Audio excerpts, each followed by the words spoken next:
Dahil 0-2 na ang record nitong San Miguel Beermen, marami ang nagtatanong kung posible kaya na gumawa na ng hakbang ang management dahil alam natin na ang management ng SMB konting talo lang ay nagpapalit agad ng player o ng coach. Kung magpapalit ng player ang San Miguel, birang malamang mapalitan dyan ay itong si Wami Tiongson. At kung gustong palitan ng San Miguel si Tiongson, mukhang nababagay na ito na dalhin dito sa Blackwater Bossing kapalit nitong si Cedric Barefield. Ang balita kasi itong si Cedric Barefield mag-e-expire na kontrata pagkatapos ng season na to. At posible na ito'y maging free agent. So baka pagkakataon na ito para sa San Miguel Beermen na kunin na itong si Barefield at ang maging kapalit ay si Wami Tiongson. Kung ikaw naman ang Blackwater Bossing at alam mong magiging free agent si Barefield, mas mabuti pa na kunin mo na to i-trade mo na to sa ngayon kaysa naman hintayin mo maging free agent at umalis nang wala kang nakukuhang kapalit. Kaya mas mabuti nga na i-trade na nila si Barefield. Kung sakasakali na makuha nila ng San Miguel ito si Barefield, mag-iiba kompleksyon ng Beermen kaagad-agad. Dahil ito yung talagang masasabi nating point guard na maganda ang magiging resulta kapag ginamit dahil proven scorer na to at siya yung tipong magiging franchise player talaga yung kayang mag-take over ng isang team basta bigyan ng pagkakataon. Kaya mukhang okay na ito si Barefield para dito sa San Miguel Beermen. Kung sakasakali nga na mapunta sa San Miguel si Barefield, sigurado rin na hindi magiging problema playing time dito dahil magiging backup na si Chris Rosales at pati na rin to si Chris Miller kung sakasakali na si Miller ay hindi matrade. Kaya iyan yung mga posibilidad na pwedeng gawin itong San Miguel Beermen lalo na at alam natin na gustong-gusto nila na magkaroon talaga ng Grand Slam pero itong start sa Philippine Cup hindi ito yung kanilang inaasahan so baka magkaroon ng pagbabago dyan. Ang Barangay Ginebra ay naghahanap pa rin ng isang posibilidad kung saan dadalhin to si Maverick Ahanmisi. Dahil sinabi na ni Ahanmisi na gusto niyang magpa-trade, marami ang naniniwala ngayon na ang Ginebra ay naghahanap na lamang ng pwedeng maging, sabi nga nila, maging ka-trade partner para makapunta na sa ibang team itong si Maverick. Ang magiging tanong na lamang dyan ay kung saan siya mapupunta at kung sino magiging kapalit. Wala namang kasing duda na pagbibigyan ng Ginebra yung trade request ni Maverick. Ang magiging question na lamang dyan ay kung saang team siya dadalhin. Kasi ang Ginebra ay hindi naman magpapalugi. Ibig sabihin kahit gusto ni Maverick Ahanmisi na matrade, ite-trade lamang siya ng Ginebra doon sa team kung saan sila makakakuha ng sulit na kapalit. Kaya iyan ngayon yung pinag-aaralang mabuti ng Gene Kings. Kung sakasakali nga na makakakuha sila ng kapalit na maganda, let's say, i-trade nila yan dito sa Phoenix Fuel Masters at ang i-offer si Tyler Teo, baka pumayag na Ginebra dyan. O kung dito sa Meralco Boss kung kapalit si Chris Newsom, okay. Kaya ibig sabihin nito, hindi pa natitreat si Maverick dahil wala pang napipili ang Barangay Ginebra na team na pwede niyang pagdalhan. Dahil sa ngayon, gustong siguraduhin ng Ginebra na kung ite-trade din na si Maverick, mapupunta to doon sa isang team kung saan sila makikinabang talaga. So ibig niya sabihin magiging mas okay yung kalalagyan ng lineup ng Barangay Ginebra kapag na-trade nila si Maverick. Kasi syempre sa ngayon, ng Ginebra, kung gusto ni Maverick ma-trade, asahan natin na hindi yan masyadong gagamitin dahil iiwasan nila na ma-injure yan. So ang mangyayari ngayon ng Ginebra, kulang sa manpower.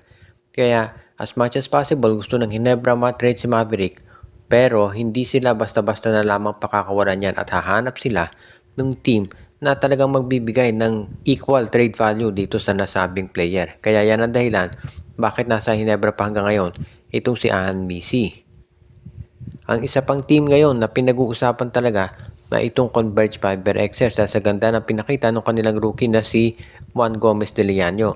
Pero merong mga lumalabas na balita na baka ito si Shawnee Winston ay ma-trade. Kaya nga ang tanong ngayon, ito nga bang si Shawnee Winston na iti-trade talaga?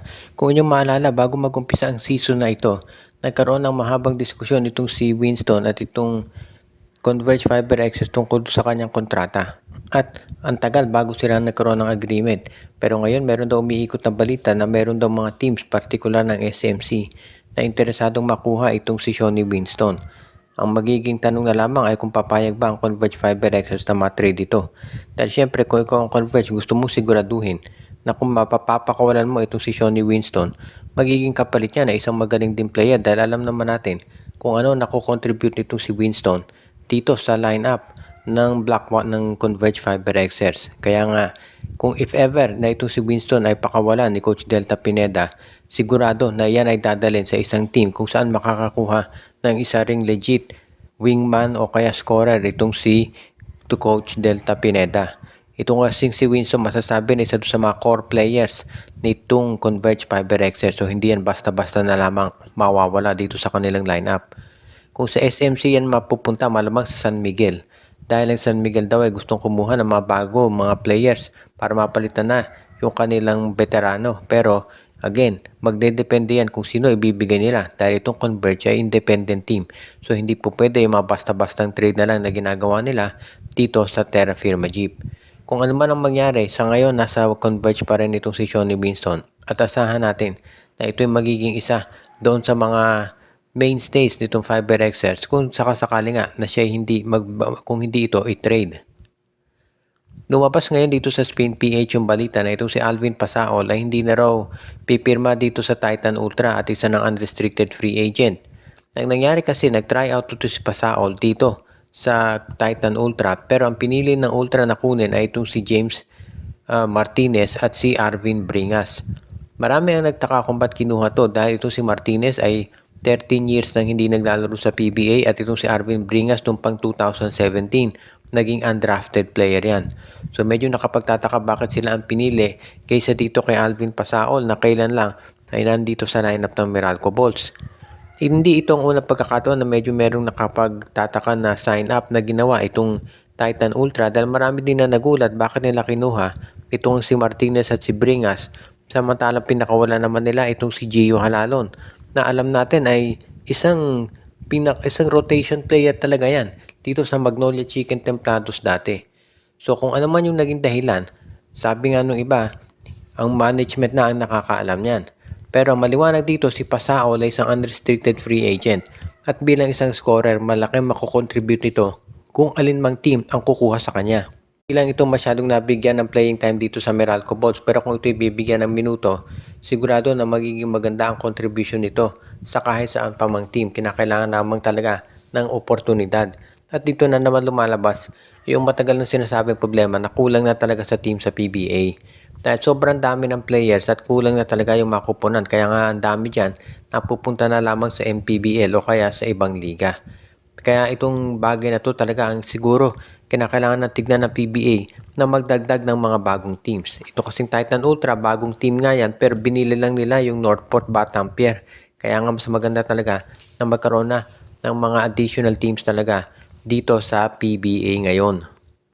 Bago tayo magwakas ay batiin muna natin yung ating mga regular na taga-subaybay katulad ni Dexter Domer, si Michael D, si Katsakino Tukusin, si Enju, si Ireneo Salangsang, si Malyari Mascareñas, si Dalmacio de Guzman, si Joshua Giray Espejo at Rosales family at lahat yung mga regular natin na mga viewer.